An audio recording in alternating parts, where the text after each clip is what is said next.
welcome to your deep dive. Yeah. Today we're looking at a legal case Okay. from 2007, All right. Dearlove versus Combs, Interesting. that went all the way to the UK High Court. Wow. It involves stage names, Okay. the internet, and some big names in the music industry. All right. You probably know Sean Combs as P. Diddy or Just Diddy. Yeah. But back in 2007, Mm-hmm. there was another Diddy on the scene, Really? a UK-based music producer Okay. who had been using the name professionally Yeah. since the early 1990s. What makes this case so interesting is that it really set a precedent for how we think about trademarks, especially online, in a world where the internet was becoming increasingly important for artists. It's fascinating how a case from 2007 is still relevant today. Absolutely. Yeah, Back then, a lot of this was uncharted territory. It was a time when courts were still trying to figure out how existing trademark laws applied to this new digital world. so to set the stage, we have two artists, both using the same stage name, but in different parts of the world. The UK Diddy had been using the name for over a decade, when in 2005, Okay. Sean Combs announced he was rebranding himself as simply Diddy. Wow. This led to a lawsuit from the UK Diddy, who accused Combs of passing off. Passing on. I mean, passing off might sound a bit technical. Yeah. It essentially means misrepresenting your goods or services as someone else's in order to gain a commercial advantage. I see. Think of it like this. Imagine a local bakery that's been known for its delicious chocolate chip cookies for years. Okay. Then a big corporation comes along and starts selling cookies under a very similar name Ah. and using a similar logo, Oh. trying to cash in on the reputation the local bakery has built. That's a classic example of passing off. So in this case, Yeah. the UK Diddy argued that Combs was trying to benefit from the UK Diddy's existing reputation and fan base in the UK music scene. Makes sense. The case was initially settled out of court, with Combs agreeing to restrict his use of the name Diddy within the UK. That seems like a straightforward resolution, but I'm guessing there's more to the story. There is. The UK Diddy claimed Combs wasn't fully complying with the terms of the settlement, especially when it came to his online presence. So even though Combs agreed to restrict his use of Diddy in the UK, things got complicated because of the internet. Exactly. The court had to grapple with questions like whether a website, even if hosted outside the UK, could be considered using a name within the UK, Okay. and whether Combs had enough control over the websites and content related to his music to be held responsible for any violations of the agreement. I can see how that gets tricky. The court document you provided even cites some other interesting cases to illustrate this point, like one involving a fishmonger in Bootle, and another about the store Crate and Barrel. Those cases highlight a key question the court was trying to answer. Does having a website automatically mean you're advertising your product or service everywhere in the world? It makes you wonder, if that fishmonger in Bootle has a website, does that mean they're suddenly competing with seafood sellers all over the globe? That's the crux of it. The court's decision was that it depends on the specific circumstances. They considered things, like whether the website was clearly targeting a specific region, and whether you could actually buy goods or services from that region. So how did this all play out for our two Diddies? Did the court side with the UK Diddy? Well, the UK court found that some elements of Combs' online presence, like certain lyrics in his Press Play album, and promotional websites specifically mentioning UK tour dates, did count as advertising under the name Diddy in the UK. It seems a bit strange that Combs would be promoting UK tour dates if he wasn't supposed to be using the name Diddy in the UK. You're right to question that. The court found those UK tour dates to be compelling evidence of a breach of the agreement. But there must have been other instances where he used the name Diddy online. Were all of those considered violations as well? Not necessarily. The court distinguished between lyrics that directly promoted something and those that simply used the name as part of the song's narrative or artistic expression. So it was about the context and intent behind the use of the name. Precisely. They weren't trying to censor Combs' artistic expression or prevent him from using his stage name altogether. It was about drawing a line between creative freedom and trademark infringement.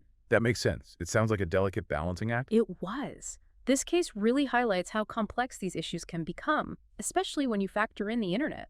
It reminds me of how nowadays you see artists collaborating with brands all the time, even name-dropping them in their songs. It's almost become a form of advertising itself. You've hit on a key point. This case was decided back in 2007, and since then, the lines between artistic expression and commercial promotion have become even blurrier, especially online. So we've talked about how the court analyzed the lyrics of Combs' album. What about the websites? Could Combs really be held responsible for how his record label and other companies were using Diddy on those websites? That's a key question, and it gets into some of the finer points of the case. To understand this, we need to look at those agreements Combs had with his record label and other companies, specifically the operating agreement and the recording agreement. Those sound like pretty intense legal documents. Yeah. I'm guessing most people wouldn't want to wade through those. You're right, they are quite dense, but they're crucial to understanding the nuances of this case. So what exactly were these agreements about? And why were they so important in this case? The operating agreement essentially outlined the terms of Combs' partnership with his record label, Bad Boy Entertainment. Now, the recording agreement, That one detailed the terms under which Combs created and released his music. These agreements were relevant because they addressed who had the right to use the Diddy name and how it could be used in various contexts, including online. so the court was trying to figure out if Combs had control over how Diddy was being used online, or if that control rested with his record label. Exactly. Combs claimed he didn't have control over the websites, arguing that it was all in the hands of his record label. I'm guessing the UK Diddy wasn't buying that argument. Probably not. And there's evidence in the court document. That suggests Combs might have had more control than he initially claimed. The judgment points out that those websites presented themselves as Combs' personal pages, even promoting his tour dates. That does seem a little suspicious. It's as if he was trying to have it both ways, using the name Diddy to promote himself online, while simultaneously claiming he had no control over how it was being used. It does raise some eyebrows. The court also noted that Combs had actively participated in creating content for those websites, further complicating the issue of control. So it wasn't just his name being used on these websites. He was actually involved in shaping the online content that promoted him as Diddy. Precisely. And let's not forget that Combs had initially admitted in the original lawsuit that he had advertised under the name Diddy online. It was only later that he started claiming a lack of control. That's a pretty big shift in his story. So with all this evidence, what did the court ultimately decide about the issue of control? Did they determine who was really calling the shots when it came to using Diddy online? Unfortunately, the judgment you provided doesn't reach a firm conclusion on that point. The judge expressed skepticism about Combs' claims, but acknowledged the complexities of those agreements and the fact that the record label wasn't directly involved in the lawsuit. So it's a bit of a cliffhanger. We don't get a definitive answer about who was ultimately responsible for the online use of Diddy. In a way, yes, and that's what makes this case so interesting. It highlights the challenges the courts face in applying traditional trademark law to the ever-evolving world of the internet. It sounds like this case left a lot of loose ends, particularly when it comes to the issue of control over online branding. It did, and it raises a crucial question. How much control do artists and individuals have over their names and branding in a world of increasingly complex online collaborations and partnerships? That's a question we'll need to explore further. This case is already giving us a lot to think about when it comes to navigating the world of online trademarks. Absolutely. There's a lot more to unpack here. It really does. This case, even though it's from 2007, is incredibly relevant today, especially when you consider how much more intertwined our lives are with the internet. It's like this case was a glimpse into the future of trademark law in the digital age. Exactly. And this question of control, it's something that many artists and creators struggle with today. Especially with the rise of social media and online platforms where artists often collaborate with brands and other artists. You're absolutely right. It's a much more complex landscape now than it was back in 2007. So while the court didn't give us a definitive answer about control in the Dearlove versus Combs case, it did make some interesting observations. They did. One thing that stands out is the emphasis the court placed on the specific content of Combs' online presence. We touched on this earlier, but I'd love to delve a bit deeper into how the court analyzed those lyrics from Combs' Press Play album. Of course, the court really scrutinized the album, looking for instances where the use of Diddy crossed the line from artistic expression into advertising. I imagine that must have been a fascinating process. Were they analyzing every rhyme and every beat? Not quite, but they did pay close attention to the context of the lyrics. Could you give us an example of what they were looking for? Absolutely. One instance they highlighted was in the song The Future. Combs raps about mainlining this new Diddy heroin, and then goes on to mention iTunes downloads and his live shows. I could see how that could be interpreted as promoting his music under the restricted name. Exactly. The court saw this as using the name Diddy to directly advertise his products and services in the UK, which violated the settlement agreement. That makes sense. Yeah. But what about other songs where he simply uses the name Diddy? Did the court consider every mention a violation? That's where it gets interesting. The court drew a distinction between lyrics that directly promoted something and those that simply used the name as part of the song's narrative or artistic expression. So it was about the context and intent behind the use of the name. Precisely. They weren't trying to censor Combs' artistic expression or prevent him from using his stage name altogether. Do you have an example of a lyric that the court considered acceptable? Yes. In the song We Gon' Make It, Combs raps, Hardtop 6'4", I'm Diddy, no tint, I can't hide in New York City. The court decided this didn't constitute advertising because he was simply referring to himself as Diddy without directly pushing any products or services. So the court was trying to strike a balance between protecting the UK Diddy's trademark and allowing Combs creative freedom as an artist. You've got it. It was a delicate balancing act, and this case really highlights how complex these issues can become in the digital age. It's fascinating how a single word, a stage name, can be interpreted in so many different ways depending on the context. It is. And this case, even though it's from 2007, provides valuable insights into how we approach trademark protection online. It makes you wonder what the court would say about some of the ways artists use their names and brands online today. That's a great point. The lines between artistic expression and commercial promotion have become even blurrier since this case was decided, especially with the rise of influencer marketing and social media. It's almost as if the internet has created an entirely new set of challenges when it comes to trademarks and branding. You're absolutely right. And this case, with its focus on online presence and control, serves as an important reminder that the law is constantly evolving to keep up with the digital landscape. This deep dive is really making me think about how artists and creators need to be proactive in protecting their names and brands online. I agree. It's not just about avoiding lawsuits, but also about building a strong and recognizable brand that resonates with your audience. So what are some key takeaways from the Dearlove versus Combs case that artists and creators should keep in mind? One of the most important lessons is the need for clarity, especially when it comes to collaborations. We touched on this earlier when discussing the operating agreement and recording agreement. Exactly. Clear agreements are crucial for defining who has the right to use what names, logos, or other branding elements. This can prevent disputes and misunderstandings down the road. It's like having a roadmap for how your brand will be used and protected in the online world. That's a great analogy. Another important takeaway is the need for awareness. What do you mean by that? It's about being mindful of how your name or brand is being used online. Are others using it without your permission? Are you inadvertently using someone else's trademark? So it's not just about protecting your own brand, but also respecting the intellectual property rights of others. Precisely. In the digital age, it's easy to overlook these things, but being proactive can save you a lot of trouble in the long run. This deep dive is really opening my eyes to the complexities of trademark law in the digital world. It's a fascinating area of law that's constantly evolving. So what are some other key precedents set by the Dearlove versus Combs case? One of the most significant precedents is the emphasis on targeting and consumer perception in determining whether an online presence constitutes use of a trademark in a particular jurisdiction. Can you elaborate on that? Sure. The court's analysis focused on whether Combs' website and online activities were specifically targeting consumers in the UK. For example, the mention of UK tour dates on his website was considered evidence of targeting, as it was clearly directed at a UK audience. So even though the website itself wasn't physically located in the UK, the court considered its content and target audience. Exactly.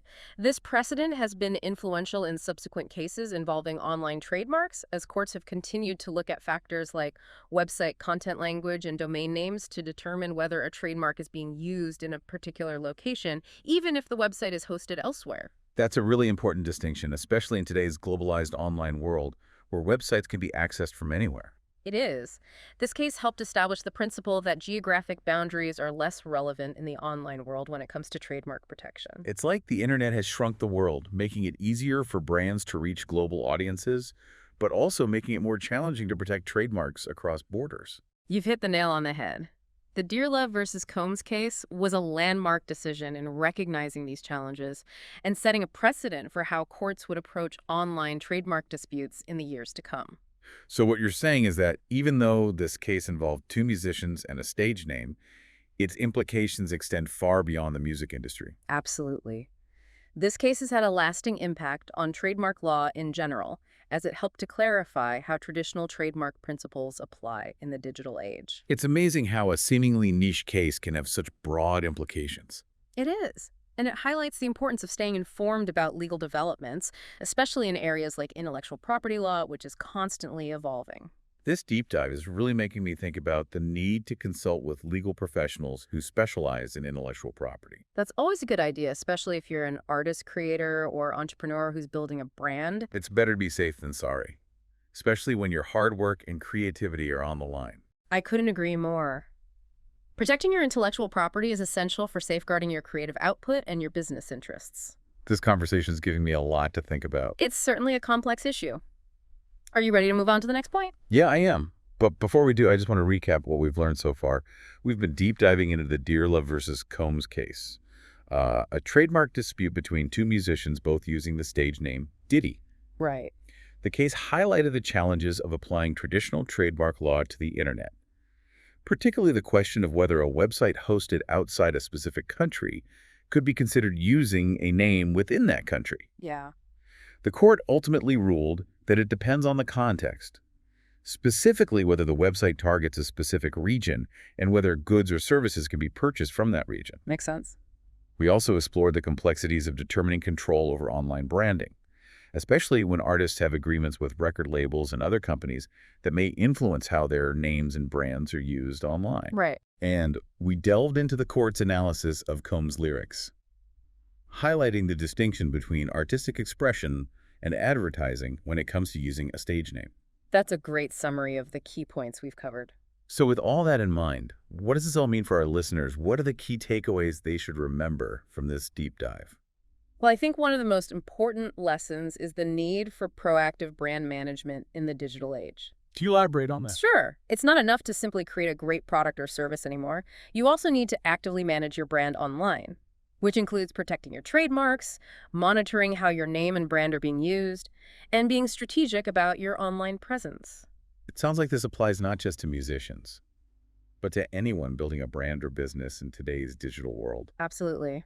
Whether you're an artist, a small business owner, or a large corporation, your online brand is often the first point of contact with potential customers or clients. So what are some practical steps people can take to protect their brands online? One of the first things you should do is consider registering your trademarks. Can you explain what trademarks are and why they're important? Of course. A trademark is a symbol, design, or phrase legally registered to represent a company or product. Like the Apple logo or the Nike swoosh. Exactly. Registering a trademark gives you exclusive rights to use it in connection with your goods or services. So in the case of our two Diddies, if the UK Diddy had registered his stage name as a trademark, it would have given him stronger legal ground to stand on. That's right. Registering a trademark can be a powerful tool in protecting your brand. What else can people do to manage their brands online? It's also important to monitor how your brand is being used online. This includes keeping an eye on social media, online forums, and websites to see if anyone is using your name or logo without your permission. Are there tools available to help with this kind of monitoring? Yes, there are several online services that can help you track mentions of your brand across the internet. You can also set up Google alerts to notify you whenever your brand is mentioned online. That sounds incredibly helpful. Another thing we touched on earlier is the importance of clear agreements, especially when collaborating with others online. That's a crucial point. Whether you're working with a record label, a marketing agency, or another artist, make sure you have a written agreement that clearly outlines who has the right to use what names, logos, and other branding elements. It's like having a prenuptial agreement for your brand. That's a great way to put it. It might seem unnecessary at the time, but having a clear agreement in place can prevent a lot of headaches and disputes down the road. This deep dive has been incredibly insightful. It's amazing how a case from 2007 can still be so relevant today. It is a testament to how groundbreaking this case was in addressing the intersection of trademark law and the internet. It seems like we've only scratched the surface of this topic. What are some other areas where trademark law and the digital world collide? One area that's becoming increasingly important is the use of trademarks in social media. Could you give us an example? Sure. Let's say you're a clothing company and you create a hashtag for your brand on Instagram. If someone else starts using that hashtag without your permission, it could potentially infringe on your trademark. That makes sense. It's like having someone hijack your brand's online conversation. Exactly. It's important to be aware of how your trademarks are being used across all online platforms, including social media. So what's the big takeaway for our listeners? I think the key message is that in today's digital world, proactive brand management is essential. Protect your trademarks, Yeah. monitor your online presence, and be mindful of how your brand is being used, and always seek legal counsel when in doubt. Great advice. This deep dive has given us a lot to think about. Thanks for joining us. It was my pleasure. Thanks for having me. That's it for this deep dive. We hope you found it informative and engaging. Until next time, keep exploring, keep questioning, and keep those deep dives coming.